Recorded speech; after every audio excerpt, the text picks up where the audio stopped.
Selamat siang, Jemaat PMKIC. Senang sekali bisa bertemu pada siang hari ini. Nama saya Irwan, saya liturgis pada hari ini. Dan untuk sekedar pengumuman bahwa setelah ibadah jemaat diundang untuk berpartisipasi pada acara AGM yang akan disampaikan oleh pengurus. Dan ada acara ramah tamah setelah AGM tersebut. Panggilan beribadah hari ini diambil dari kitab Mazmur 136, 1-3. Bersyukurlah kepada Tuhan, sebab Ia baik, bahwasanya untuk selama-lamanya kasih setianya. Bersyukurlah kepada Allah, segala Allah, bahwasanya untuk selama-lamanya kasih setianya. Bersyukurlah kepada Tuhan, segala Tuhan, bahwasanya untuk selama-lamanya kasih setianya. Mari kita bangkit berdiri untuk menyanyikan lagu Tuhan Kau Gembala Kami, Kidung Jemaat 407.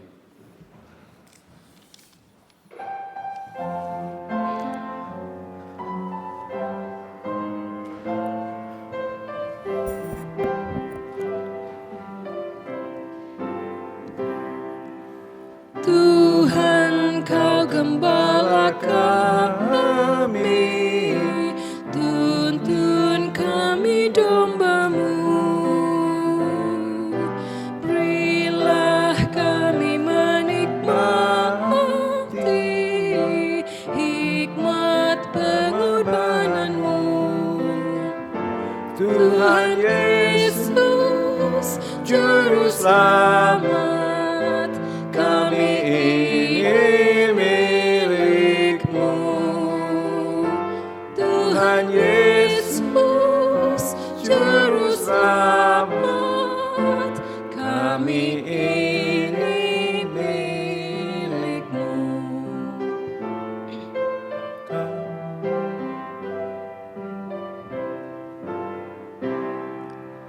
Kau pengawal yang setia, kawan hidup terdekat. Jauhkan kami dari dosa, panggil pulang yang sesat.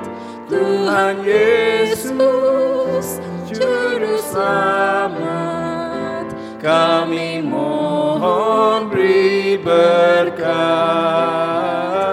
Tuhan Yesus, Juru Selamat, kami mohon beri berkat.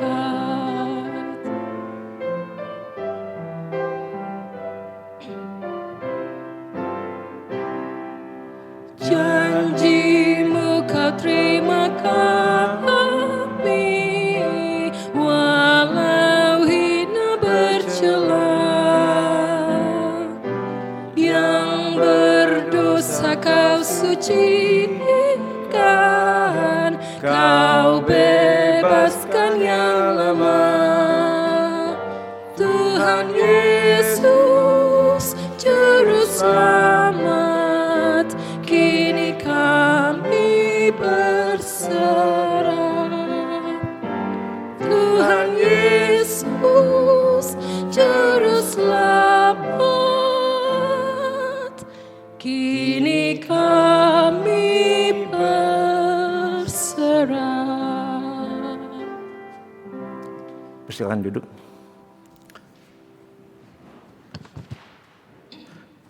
Mari kita berdoa. Bapa yang di surga, Engkaulah sumber segala kehidupan.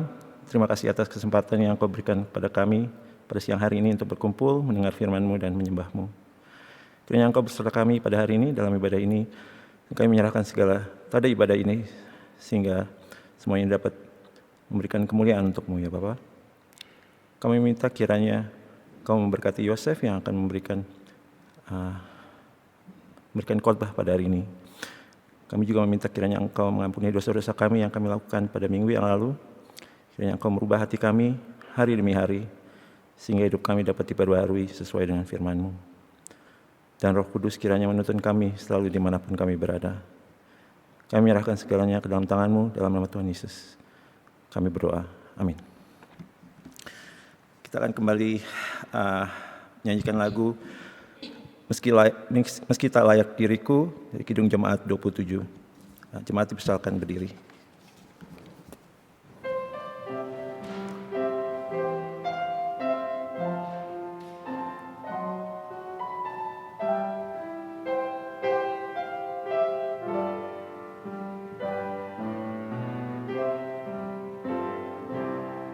Meski tak layak diriku, tetapi karena darah-Mu dan karena Kau memanggilku, ku datang Yesus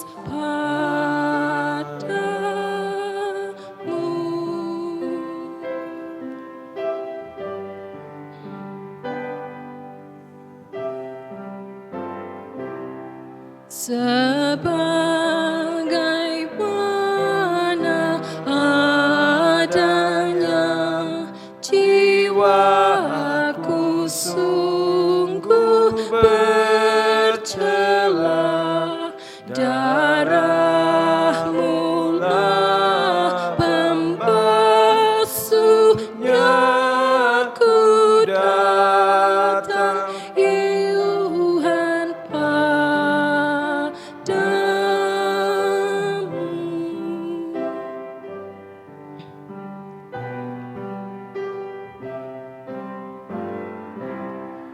Terombang-ambing berkeluh, gentar di kancah kemelut, ya anak domba Allahku, ku datang kini padamu.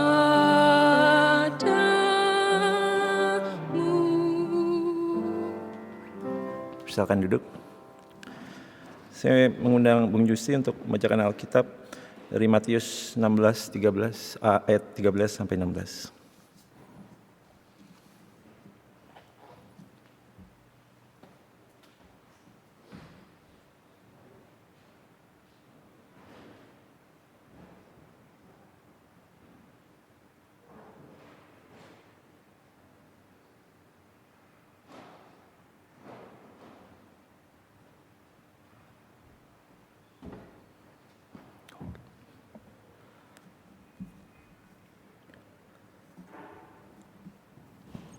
Pembacaan Alkitab yang melandasi firman Tuhan yang akan dibawakan pada hari ini terambil dari Matius 16 ayatnya yang ke-13 sampai dengan yang ke-16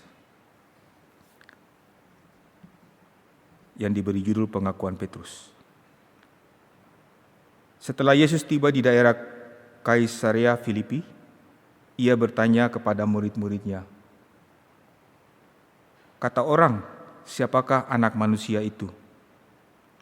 Jawab mereka, "Ada yang mengatakan Yohanes Pembaptis, ada juga yang mengatakan Elia, dan ada pula yang mengatakan Yeremia atau salah satu dari para nabi."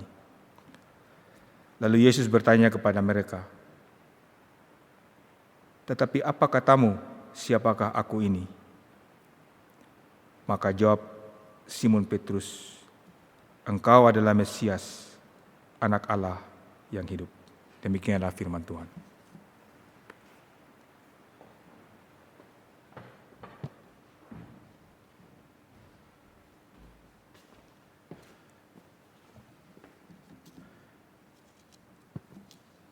Terima kasih Bung Justi. Selanjutnya kita akan menyanyikan lagu Puji Yesus, Kidung Jemaat 293 ayat 1, 2, dan 3. Silakan berdiri.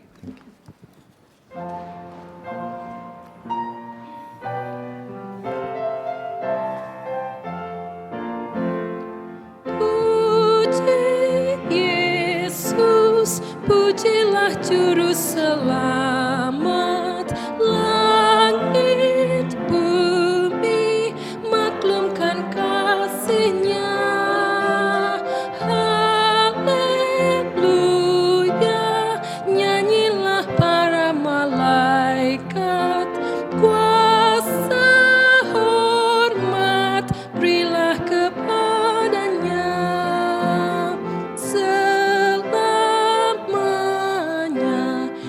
Yesus gembala kita, siang malam kita didukungnya. Puji Dia, beritakan keagungannya. Puji Dia, mari bernyanyilah.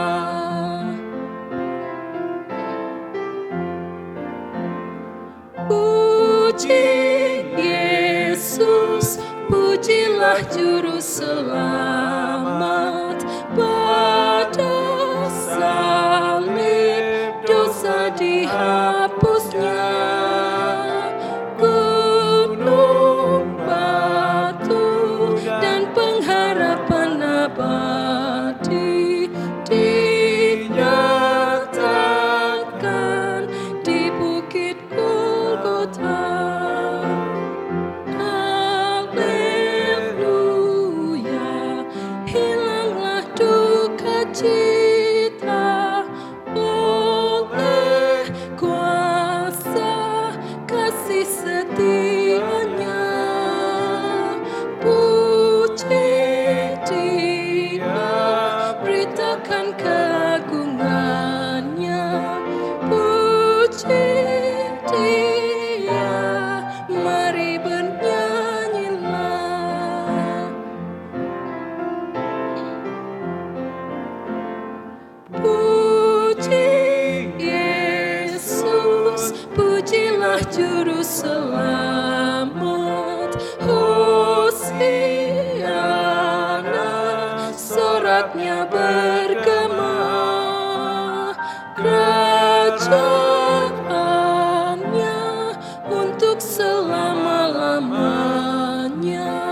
Yesus Kristus, Raja Nabi Imam. Ia datang, Raja segala alam. Kuasa hormat hanya kepadanya. Puji Dia, beritakan keagungannya. Puji Dia, mari bernyanyilah. Semangat, silakan duduk. Kami mengundang Saudara Yosef untuk memberikan khotbah hari ini. Terima kasih.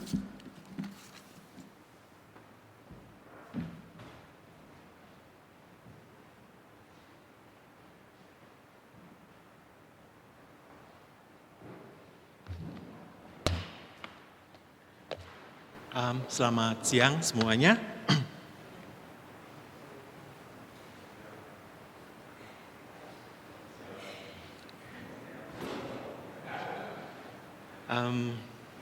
Suara saya cukup jelas? Ya, oke.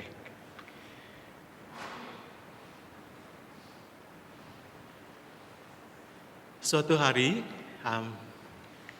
ada seorang pendekar yang berkunjung ke sebuah desa. Di desa itu dia memamerkan keahliannya memanah. Dia mengeluarkan beberapa koin zaman dulu yang ada lubang di tengahnya. Koin pertama ditaruh sejauh 10 meter.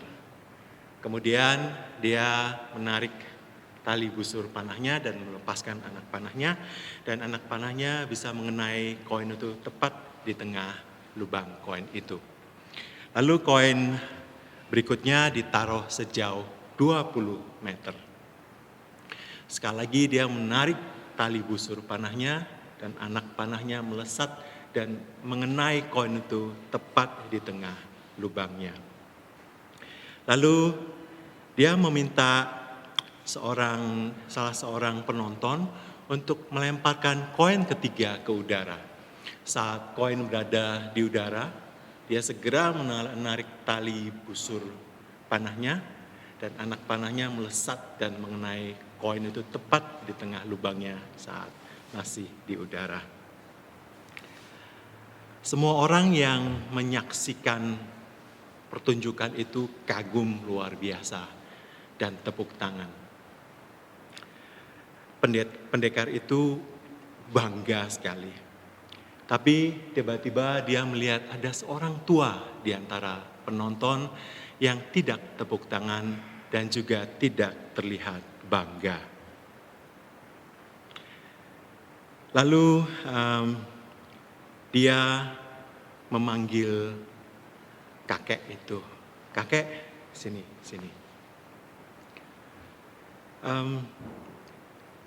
Kakek ini pendekar ya?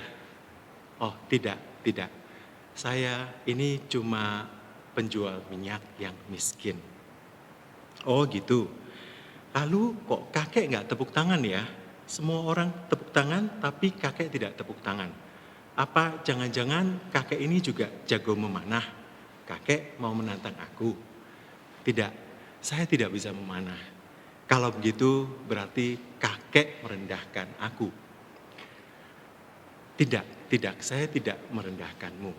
Lalu kakek itu mengeluarkan sebuah koin, dan koin itu ditaruh di atas mulut botol.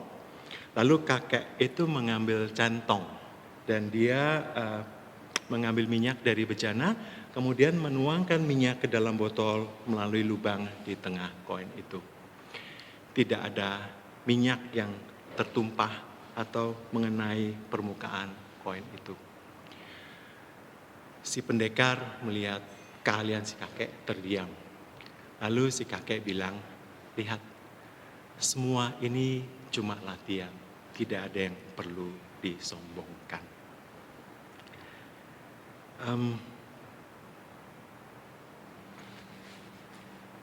Ini wifi di dalam gedung gereja ini kayaknya tidak kuat dan catatan khotbah saya tidak bisa dimuat. Sebentar, saya coba lagi.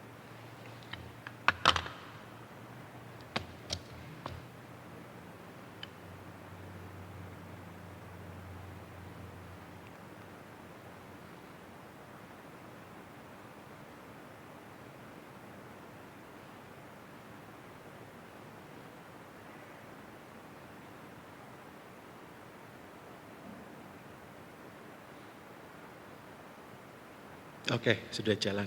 Puji Tuhan. Kalau tidak, saya harus berimprovisasi. Entah kenapa, cerita ini mengingatkanku pada kejadian di Taman Getsemani waktu Tuhan Yesus mau ditangkap. Pada saat itu Petrus menghunuskan pedangnya dan dengan sekali tebas, Petrus bisa menebas telinga pembantu imam besar sampai putus. Kata kakek itu a clean cut. Itu butuh skill yang luar biasa untuk bisa menebas telinga sampai putus dengan begitu presisi. Tapi tentu saja kalau yang disasar Petrus adalah kepalanya pembantu imam besar, tapi cuma kena telinganya, nah itu cerita lain. Itu berarti Petrus bego pakai banget. Masa kepala sebesar itu luput dan cuma kena telinganya, ya kan? Kalau sampai di sini Anda bertanya-tanya, apa hubungannya kisah si pendekar dan kejadian di Taman Getsemani? Maka seperti yang sudah saya katakan sebelumnya, saya juga tidak tahu. Lukas 22 ayat 38 mencatat bahwa murid-murid Tuhan Yesus memiliki 2 pedang. Orang-orang zaman itu sepertinya biasa membawa pedang waktu mereka melakukan perjalanan jauh. Pedang itu bisa dipakai untuk memotong kayu, kemudian dipakai untuk memasak, untuk mengusir binatang buas, atau melindungi diri dari penjahat. Dan malam itu Petrus membawa pedang ke Taman Getsemani. Kenapa Petrus malam itu membawa pedang? Ingat, Petrus itu seorang nelayan, bukan prajurit. Dan mereka tidak sedang melakukan perjalanan jauh. Jadi kalau Petrus membawa pedang, itu pasti karena dia sedang berjaga-jaga. Berjaga-jaga terhadap apa? untuk menjawab pertanyaan ini, kita harus melihat kejadian yang terjadi sebelum di Taman Getsemani. Sebelum ke Taman Getsemani, Tuhan Yesus makan Paskah bersama murid-muridnya. Tuhan Yesus mengingatkan murid-muridnya bahwa malam itu iman mereka akan tergoncang. Tapi Petrus bilang, sekalipun mereka semua tergoncang imannya, dia tidak. Dia bahkan siap untuk mati bersama Tuhan. Dan kita tahu kelanjutan kisah ini. Seperti yang Tuhan Yesus katakan, Petrus akhirnya menyangkali Tuhan Yesus 3 kali. Bila Yudas dikenal sebagai rasul yang mengkhianati Tuhan Yesus, maka Petrus dikenal sebagai rasul yang menyangkali Tuhan Yesus. Pak Yama, saya ada pertanyaan untuk Pak Yama. Kenapa Petrus menyangkali? Bukan, Pak. Petrus menyangkali karena sakit perut. Yang tidak mengerti guyonan ini nanti tanyakan ke Pak Yama setelah ibadah. Tapi kejadian di Taman Getsemani ini menunjukkan pada kita bahwa Petrus bukan Roy Suryo. Yang cuma garang di sosial media, tapi begitu ditangkap polisi, kumisnya langsung lemes. Petrus siap mati untuk Tuhan. Itu sebabnya malam itu dia membawa pedang ke Taman Getsemani. Saat Tuhan Yesus akan ditangkap, dia menghunuskan pedangnya, berusaha melindungi Tuhan.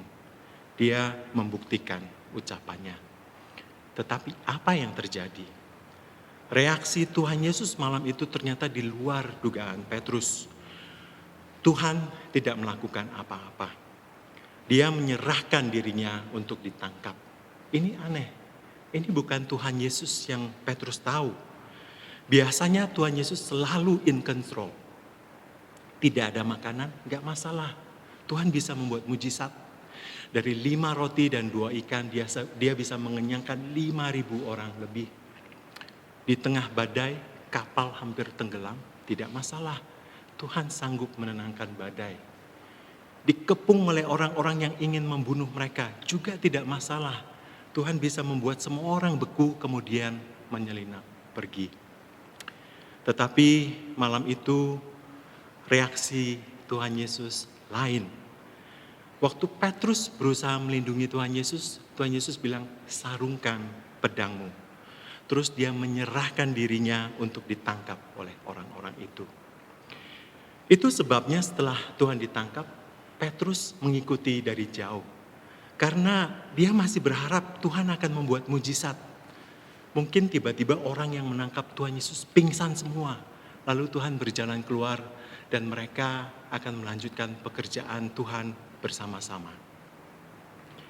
Tuhan Yesus adalah Mesias. Petrus yang pertama kali mengatakan itu dan dia dipuji oleh Tuhan. Mesias akan membebaskan bangsa Israel dari penjajah dan mengembalikan kejayaan kerajaan Israel. Semua orang Yahudi tahu itu. Dan saat itu terjadi, dia, Petrus, akan menjadi orang kedua di dalam kerajaan itu. Tapi sekarang Tuhan yang dia kenal selama 3,5 tahun ditangkap dan seperti tidak punya kuasa apapun. Malam itu konsep Petrus tentang Mesias dibenturkan dengan makna Mesias yang sesungguhnya. Tuhan Yesus datang tidak untuk memulihkan kerajaan Israel seperti yang dipercaya orang Yahudi saat itu, termasuk Petrus dan murid-murid yang lain. Tuhan Yesus datang untuk mati di atas kayu salib, menjadi korban penebus dosa yang sempurna untuk manusia. Itu makna dari kemesiasan yang diemban oleh Tuhan Yesus. Setelah sekian lama murid-muridnya hidup bersama dengannya, Tuhan Yesus bertanya kepada mereka, kata orang, siapakah anak manusia itu? Orang-orang di zaman Tuhan Yesus menganggap Tuhan Yesus adalah Yohanes Pembaptis, Elia, Yeremia, atau seorang dari nabi-nabi dahulu yang bangkit kembali. Sekalipun ada juga orang Farisi yang menganggapnya sebagai orang gila, nabi palsu, dan penghujat Allah. Bagaimana dengan hari ini? Kalau hari ini kita keluar ke jalan dan kita bertanya kepada orang-orang yang kita ketemu di jalan, menurut Anda, siapakah Yesus itu? Kira-kira apa jawab mereka? Saat ini orang-orang menganggap Tuhan Yesus adalah salah satu nabi, salah satu pendiri agama, seorang pengajar moral yang hebat. Apakah dia Tuhan? Mungkin iya, mungkin tidak. Apakah dia juru selamat? Hari ini banyak yang tidak percaya Tuhan Yesus adalah juru selamat. Hasil sensus terbaru di Australia menunjukkan jumlah ateis naik banyak. Kalau pada tahun 2001, sebanyak 16,7% orang mengaku tidak beragama. Pada tahun 2011, sudah sebanyak 23,1%.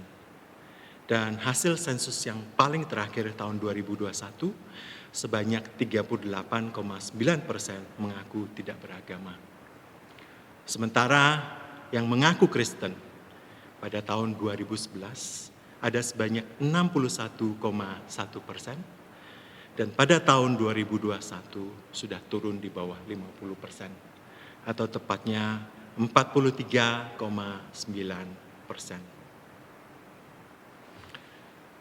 Namun Tuhan tidak pernah tertarik dengan apa pendapat orang-orang tentang dirinya. Apakah orang menganggap dia Mesias atau tidak, itu tidak penting baginya. Bagi dia yang penting adalah apa pendapat murid-muridnya. Itu sebabnya setelah bertanya apa pendapat orang-orang, dia melanjutkan dengan pertanyaan ke murid-muridnya. Menurut kamu, siapakah aku ini? Pertanyaan itu ditanyakan oleh Tuhan Yesus pada murid-muridnya saat mendekati waktu penyalipannya. Pada saat Tuhan menanyakan pertanyaan itu pada murid-muridnya, mereka telah bersama-sama dengan dia selama 3 tahun lebih. Mereka hidup dengan dia, mendengarkan pengajarannya, dan menyaksikan mujizat-mujizat yang dia lakukan. Sekalipun demikian, ternyata tidak ada satupun yang sungguh-sungguh mengenalnya.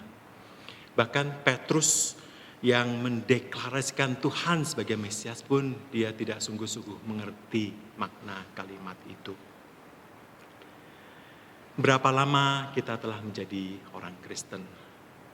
Ada yang beberapa tahun, ada yang puluhan tahun, dan mungkin banyak yang berasal dari keluarga yang sudah menjadi Kristen selama beberapa generasi. Menurut kamu, siapakah aku ini? Pertanyaan ini tidak Tuhan tanyakan pada orang yang belum mengenal dia. Pertanyaan ini Tuhan tanyakan pada orang yang sudah mengenal dia. Pada saat Tuhan bertanya, menurut kamu siapakah aku ini? Tidak berarti Tuhan tidak tahu apa yang ada di dalam hati kita. Pada saat Tuhan menanyakan pertanyaan ini pada kita, Tuhan ingin kita merenungkan seperti apa hubungan kita dengan Tuhan. Menurut kamu, siapakah aku ini? Apakah aku ini hamba-Mu yang bisa kamu suruh untuk memenuhi permintaan-permintaan-Mu? Apakah aku ini hanya salah satu dari sisi hidup-Mu, di mana Engkau hanya mencari aku saat Engkau ada masalah? Siapakah yang terpenting di dalam hidup-Mu? Apakah aku atau dirimu sendiri? Apakah aku sungguh adalah Mesias bagimu? Pada saat Tuhan menanyakan pertanyaan ini padamu, menurut kamu siapakah aku ini? Apakah jawabmu? Apakah Anda sungguh-sungguh sudah mengakui Kristus sebagai Mesias? Lahir dari keluarga Kristen tidak menjamin kita pasti sudah diselamatkan. Atau ke gereja dan ikut pelayanan di gereja tidak berarti kita sudah menerima Kristus di dalam hati kita. Saya sudah ke sekolah minggu sejak saya kecil di Balikpapan, sekalipun orang tua saya saat itu belum Kristen. Setelah sekolah minggu saya pindah ke kebaktian remaja. Saya ikut paduan suara, saya ikut tim besuk, saya ikut pelayanan Natal. Saya bahkan sudah baca Alkitab setiap hari waktu itu. Sekalipun juga banyak bolongnya. Lulus SMP, saya meneruskan SMA di Surabaya. Dan saya ingat suatu malam saat saya sedang membaca Alkitab. Barulah malam itu saya sungguh-sungguh membuka pintu hati dan mengundang Yesus masuk ke dalam hidup saya. Sudahkah Anda mengaku Dia adalah Mesias, Juru Selamatmu? Sudahkah Anda secara pribadi mengundang Kristus masuk ke dalam hatimu?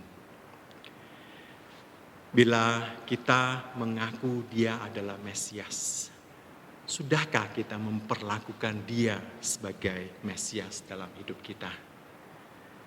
Bila kita mengaku Dia adalah Mesias, maka sudah seharusnya hidup kita berpusatkan pada Tuhan.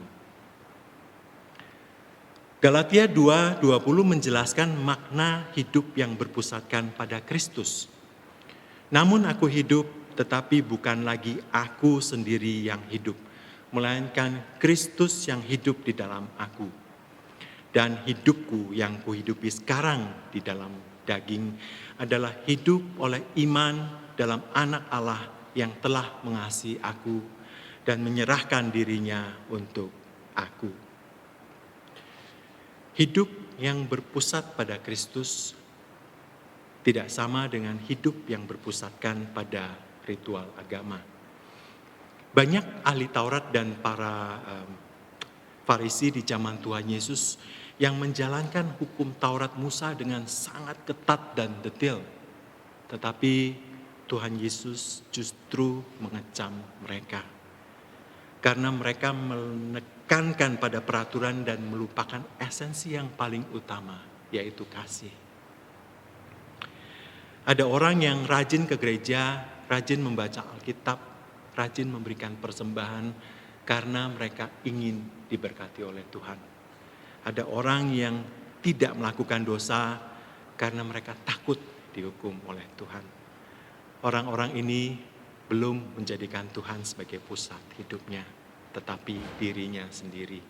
Karena apa yang mereka lakukan semuanya masih berpusat pada diri mereka sendiri.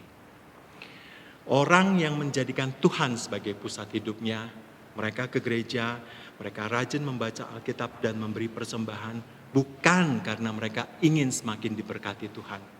Mereka melakukan semua itu karena mereka tahu mereka sudah diberkati oleh Tuhan dan mereka ingin semakin dekat dengan Tuhan. Orang yang menjadikan Tuhan sebagai pusat hidupnya, mereka menjauhi dosa bukan karena mereka takut dihukum oleh Tuhan, melainkan mereka tahu saat mereka berdosa, mereka akan mendukakan hati Tuhan. Dan mereka tidak ingin mendukakan hati Tuhan. Bila Tuhan yang menjadi pusat hidup kita, maka kita pasti ingin menyenangkan Tuhan dan bertumbuh menjadi semakin serupa Dia. Itu berarti kita akan melihat segala hal dari perspektif kekekalan, bukan lagi dari ambisi pribadi. Kolose 3 ayat 1-3 berkata, karena itu kalau kamu dibangkitkan bersama dengan Kristus, carilah perkara yang di atas, di mana Kristus ada, duduk di sebelah kanan Allah. Pikirkanlah perkara yang di atas, bukan yang di bumi. Sebab kamu telah mati dan hidupmu tersembunyi bersama dengan Kristus di dalam Allah. Yang kedua, bila kita mengaku Tuhan Yesus adalah Mesias, maka apa yang kita lakukan untuk kemuliaan Tuhan. Masih banyak orang Kristen yang berpikir pelayanan adalah kalau mereka terlibat dengan aktivitas di gereja, seperti paduan suara, tim penyambutan, liturgis, pemusik atau sound system. Itu adalah konsep yang salah tentang pelayanan. Waktu remaja dulu, saya aktif di komisi remaja. Setiap hari Sabtu Minggu, saya pasti sudah sibuk seharian di gereja. Terus setelah dewasa, saya menjadi majelis di sebuah gereja yang cukup besar di Surabaya. Saya duduk dalam BPH dan juga ketua departemen komisi. Jadi selain rapat majelis, saya juga menghadiri rapat BPH dan rapat dengan komisi-komisi. Kegiatan rapat saja setiap minggu sudah menyita sangat banyak waktu. Belum lagi harus pergi melayat kalau ada jemaat yang meninggal. Dan menurut pengamatan saya, dari pengalaman saat menjadi majelis di Surabaya dulu, orang meninggal itu ada musimnya. Biasanya begitu ada satu jemaat yang meninggal, kita langsung tahu ini berarti musim melayat sudah datang.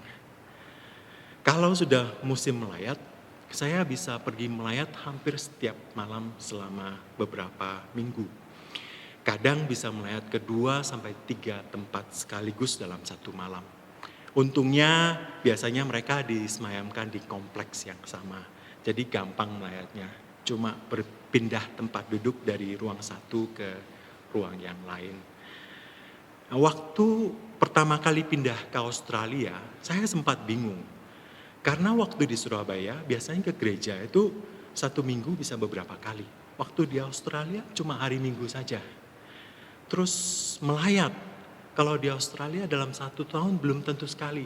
Kalau untuk yang ini puji Tuhan, berarti jemaahnya panjang umur semua. Dan setelah saya pindah ke Australia lah baru saya mengerti pelayanan itu bukan cuma di gereja saja. Untuk kita yang bukan pendeta, justru pekerjaan kita adalah salah satu pelayanan utama kita. Karena setiap minggu kita menghabiskan 40 jam lebih untuk pekerjaan kita. Karena itu penting sekali kita melakukan yang terbaik dalam pekerjaan kita. Baik dilihat oleh atasan ataupun tidak. Supaya nama Tuhan dimuliakan. Untuk yang masih sekolah, itu adalah pelayanan Anda saat ini. Belajar dengan rajin agar kelak ilmu itu bisa dipakai untuk menjadi berkat bagi banyak orang. Dan nama Tuhan dipermuliakan. Dan keluarga kita, itu adalah pelayanan. Saat kita menyiapkan makan malam untuk keluarga, saat kita mengantar anak ke sekolah, saat kita membersihkan rumah, jangan dipandang enteng, itu semua adalah pelayanan. Kadang tanpa sadar kita justru sering menggampangkan keluarga kita sendiri. Kita sibuk dengan pekerjaan, kita sibuk dengan pelayanan, kita sibuk dengan banyak hal, sampai kita lupa untuk memberikan waktu kita pada anak-anak kita sendiri. Sampai suatu hari saat mereka sudah remaja, tiba-tiba mereka berkata, "Pak, aku tidak mau ke gereja lagi." Baru kita tersentak. Apa yang salah? Kenapa tiba-tiba anakku tidak mau ke gereja lagi? Karena itu untuk keluarga yang punya anak kecil, berikan kasih-Mu, berikan waktu terbaik-Mu untuk mereka. Waktu yang berlalu tak akan terulang. Berbicaralah tentang Tuhan pada mereka sejak mereka masih anak-anak. Tugas mendidik anak-anak kita di dalam Tuhan bukan tugas dari sekolah minggu, tapi itu adalah tugas kita sebagai orang tua. Kolose 3 ayat 17 dan 23.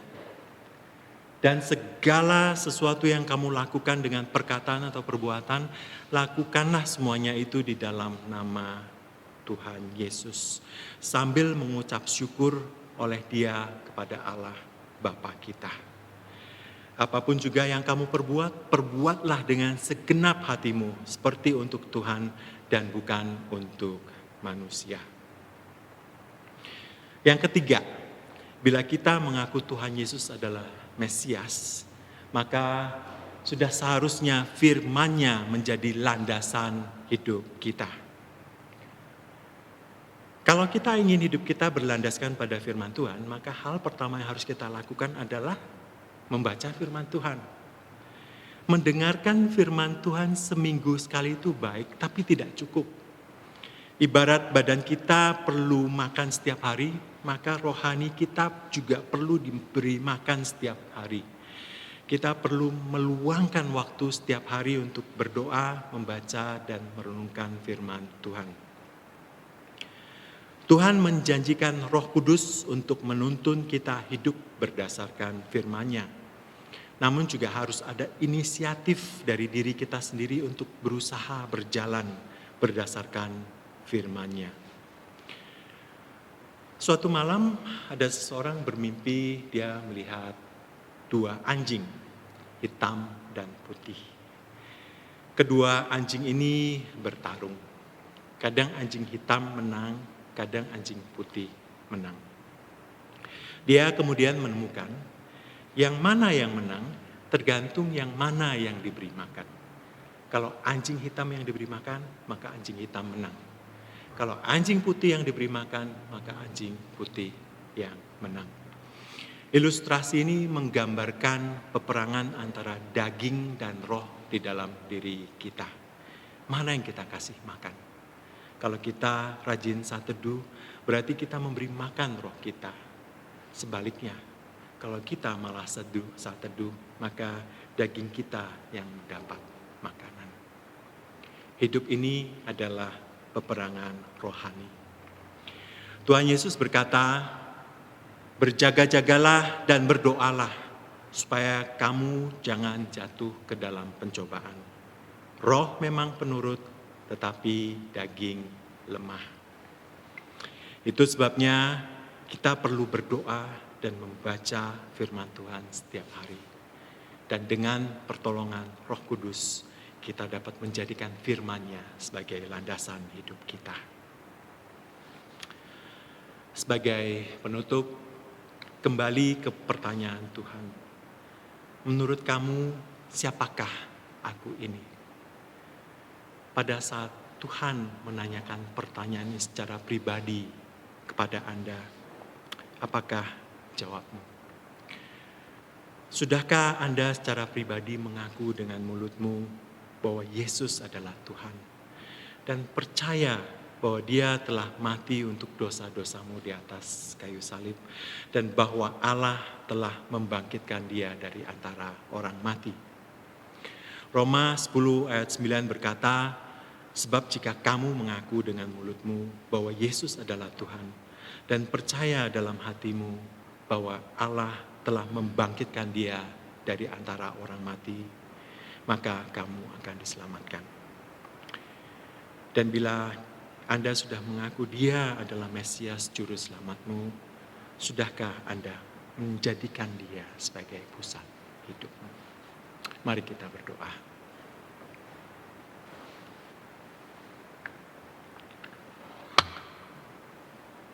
Terima kasih Bapa, hari ini kami boleh bersama-sama bersekutu di tempat ini, memuji nama-Mu dan merenungkan firman-Mu. Bapa, Engkau yang tahu pergumulan hidup kami. Engkau yang tahu apa yang ada di dalam isi hati kami. Engkau tahu pergumulan kami untuk hidup sebagai anak-Mu. Engkau tahu pergumulan kami untuk mentaati firman-Mu. Bapa, biarlah Engkau menilik hati kami dan melihat di mana kami menempatkan Engkau di dalam hati kami. Bapa, bila kami selama ini sudah terlibat dengan kegiatan di gereja, tapi kami belum mengundang Engkau secara pribadi menjadi juru selamat kami. Bapa, celikkan mata kami, dan biarlah kami saat ini mengundang Engkau menjadi juru selamat di dalam hidup kami. Bila kami telah mengaku Engkau sebagai juru selamat kami, tapi kami belum menempatkan Engkau sebagai pusat hidup kami, Bapa, saat ini, biarlah kami datang kepadamu dan kami menyerahkan tahta di dalam hati kami untuk Engkau, dan biarlah Engkau yang menjadi pusat hidup kami. Terima kasih Bapa, kami serahkan hidup kami ke dalam tangan-Mu. Kami serahkan diri kami, Engkau yang pimpin, supaya di dalam hidup kami boleh memuliakan nama-Mu. Di dalam nama Tuhan Yesus kami telah berdoa. Amin. Terima kasih.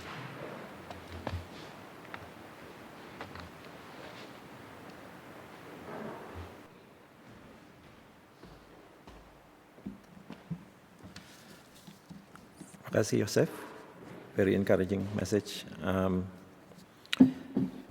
Selanjutnya kita akan memberikan persembahan dan menyanyikan lagu dari Kidung Jemaat 363 ayat 1, 2, 3, dan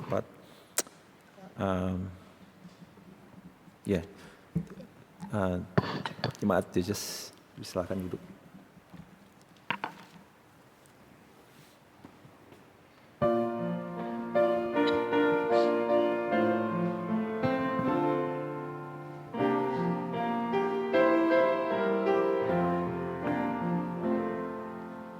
Bagi Yesus ku serahkan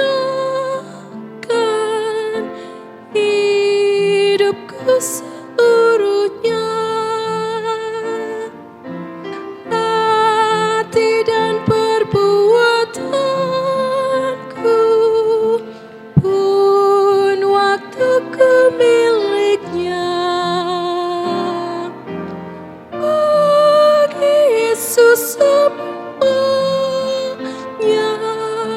pun waktuku miliknya. Bagi Yesus semuanya pun waktuku miliknya.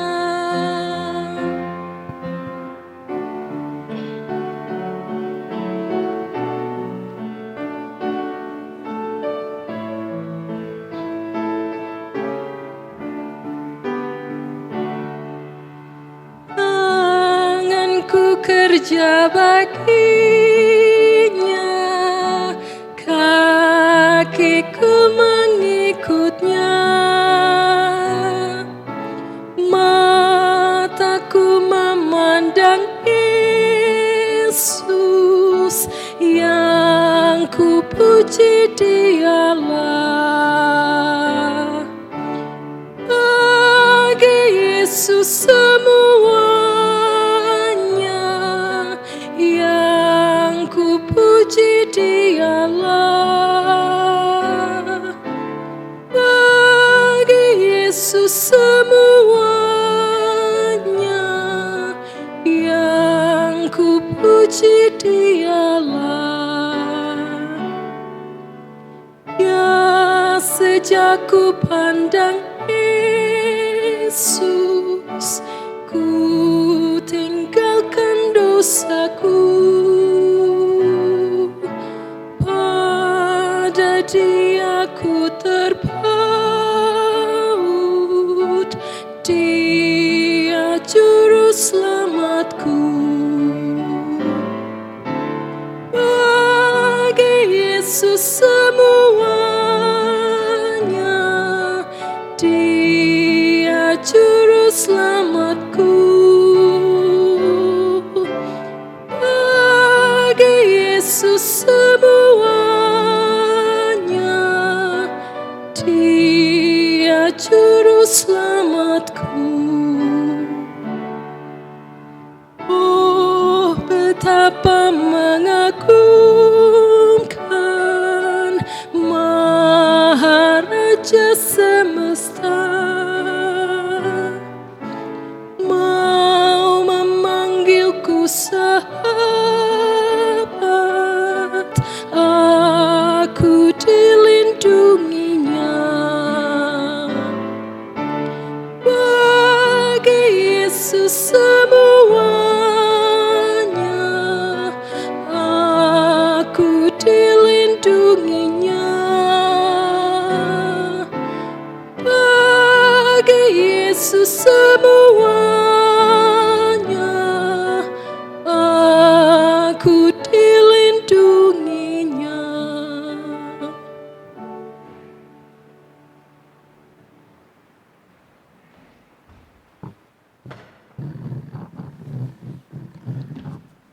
Selanjutnya kita akan doa persembahan dan syafaat. Mari kita berdoa. Bapa yang kami yang di surga, kami datang ke hadirat-Mu yang kudus untuk mengucapkan terima kasih atas segala berkat yang Kau berikan kepada kami. Terima kasih atas keselamatan yang kekal yang Engkau berikan melalui anak-Mu yang tunggal, Yesus Kristus. Kami berterima kasih telah diberikan kesempatan untuk memberikan persembahan kami, kiranya dapat berguna untuk pertumbuhan kerajaan-Mu ya Bapa. Kami berterima kasih untuk jemaat PMKIC dan pengurus yang setia dalam melayani, dan kiranya Engkau juga memberkati proses acara EJM dan memberikan arahan-Mu kepada kami. Kami juga berdoa untuk gereja-Mu di Indonesia dan di Australia. Kami berdoa untuk kekuatan dan perlindungan-Mu dan arahan-Mu pada pengikut-pengikut-Mu yang setia melayan-Mu ya Bapa. Kami juga mengingat pemerintah di Australia dan Indonesia, untuk Perdana Menteri Anthony Albanese, untuk kearifan dan kebijakan yang kiranya seiring dengan ajaran-Mu ya Bapa. Kami juga mengingat pemerintah Indonesia, Presiden Jokowi dan menteri-menterinya, kiranya Engkau memberkati mereka dalam memimpin negara Indonesia, dan kiranya juga mereka dapat bijak dalam mengambil putusan dan menangani berbagai urusan yang kompleks. Kami mengingat juga jemaat kami yang bekerja di Canberra dan juga studi di Canberra. Kiranya Engkau memberkati mereka, dan sehingga apapun yang mereka lakukan pada akhirnya adalah untuk kemuliaan nama-Mu. Kami juga berdoa untuk jemaat-jemaat di tengah permasalahan keluarga dan yang lainnya, kiranya mereka dikuatkan selalu dan selalu menyerahkan semua permasalahan kepada-Mu ya Bapa. Bapa, pimpinlah kami selalu melalui Roh Kudus-Mu. Doa ini kami panjatkan dalam nama Tuhan Yesus yang telah mengajarkan kami berdoa.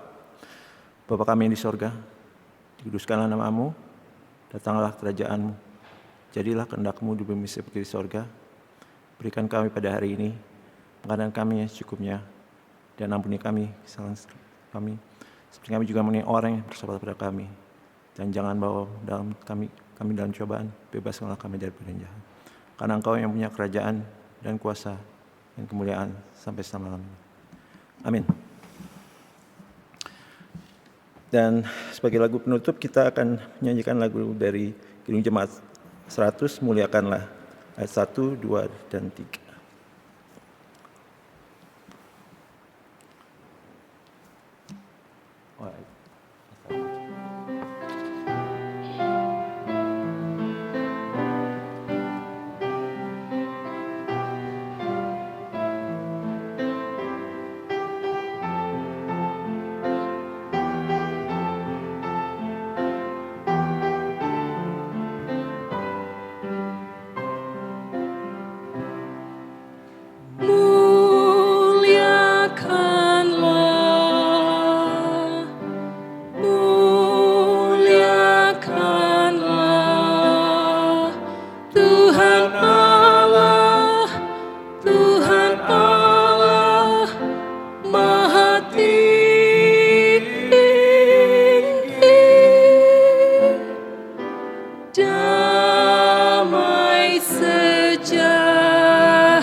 Amin.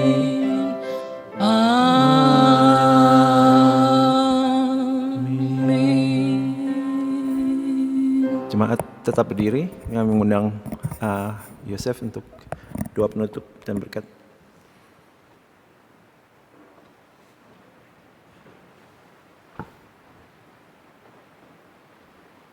Mari kita berdoa.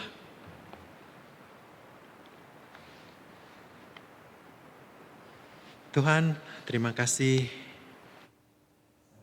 cuaca begitu dingin, tapi kami boleh tetap berkumpul di tempat ini untuk bersekutu satu dengan yang lain.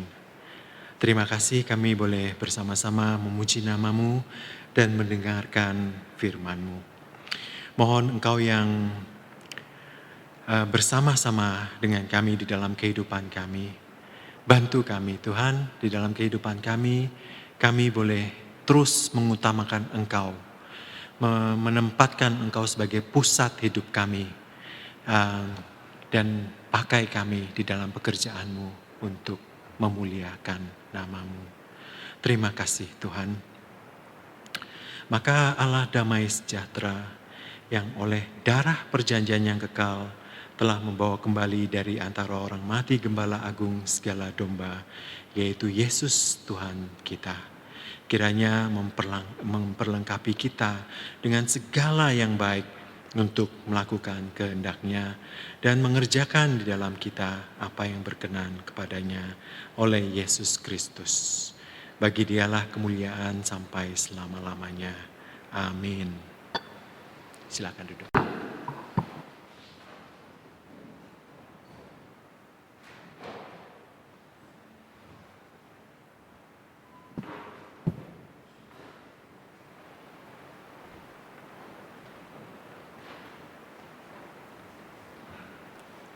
Terima kasih untuk Bapak Yosef G untuk pelayanan firman-Nya di siang ini.